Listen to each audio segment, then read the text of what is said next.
The original Transformers toy line was always experimenting with new gimmicks and play features to stay fresh. 1987 saw the introduction of two of the most significant. The Headmasters, Transformers whose heads disconnected and transformed into partner minifigures, and the Targetmasters, who came with partners that turned into guns for them to wield.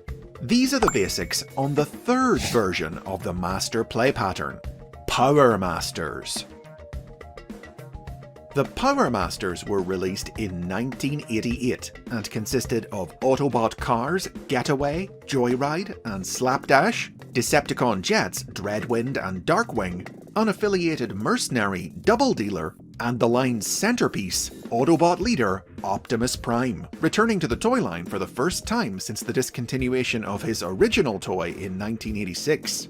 Each toy came with a partner minifigure that turned into an engine for their vehicle mode.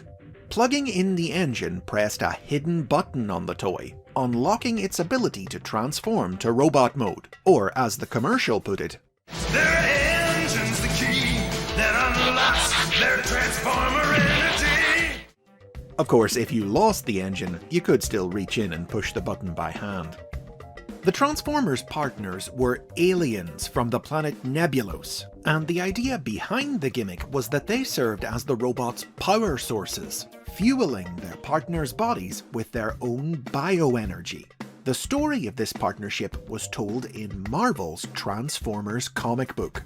Following the Transformers' first visit to Nebulos, during which Nebulans became bonded to Autobots and Decepticons as Headmasters and Targetmasters, the planet's ruling council asked top scientists High Q and High Test to find a way to stop the destructive alien robots from endangering the planet again. High Q's solution was to saturate Nebulos' atmosphere with radiation, harmless to Nebulans, but which rendered all the planet's energy sources poisonous to Transformers. When Dreadwind and Darkwing arrived on Nebulos searching for other Decepticons, they ingested the poison fuel and were left dying. Jealous of High Q's accomplishments, High Test hired the thief Throttle to steal data on the PowerMaster process, a new method of energy conversion High Q was working on. Using it, High Test biomechanically modified his and Throttle's bodies, turning them into living batteries, then struck a deal with the Decepticons, agreeing to bond with them and power their bodies in return for their help discrediting High Q. Soon after, an Autobot team came to Nebulos to request High Q's help building a new body for Optimus Prime. Though dangerously low on power since they couldn't refuel without poisoning themselves, the Autobots still attempted to defend the Nebulans against Dreadwind and Darkwing, and, moved by their efforts, High Q and his lab assistants decided to bond with them and the restored Optimus Prime as PowerMasters as well, saving their lives and giving them the power to defeat the Decepticons. The PowerMaster process had several consequences. To meet the Transformers' energy needs, the Nebulans now needed to consume massive quantities of food, though later stories would offset this by showing how their new physiology allowed them to absorb energy from many different sources.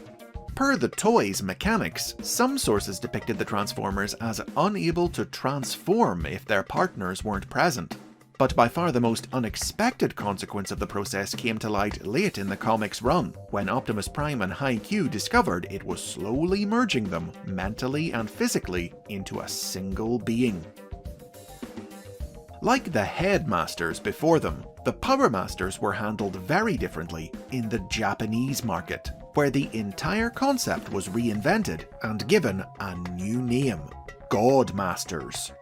In Japanese media, Headmasters were not two beings bonded together, but a single small robot controlling a larger lifeless body called a transtector.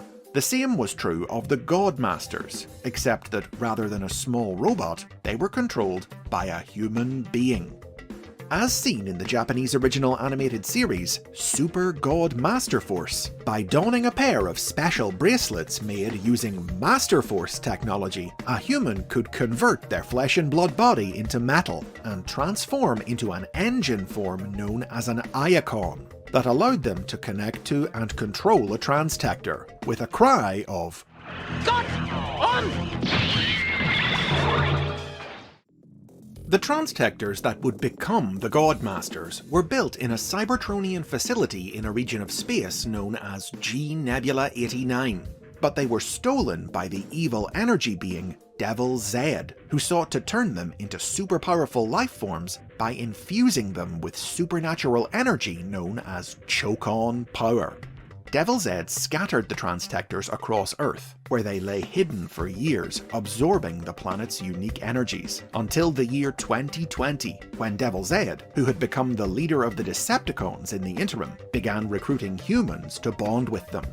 Built in space, nurtured on Earth, and bonded with humans, the transtectors embodied the three aspects of choke-on power, the energy of heaven, earth, and man, the three principles of existence in Chinese and Japanese theology.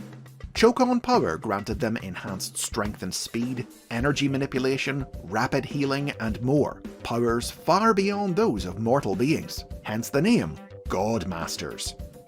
Devil Zed enticed evil humans into his service with promises of this power, hiding the transtectors' true origins from them and instead claiming that they were fragments of a godlike alien being. But despite the Decepticons' efforts, some of the transtectors were found by heroic humans who allied with the Autobots to fight them.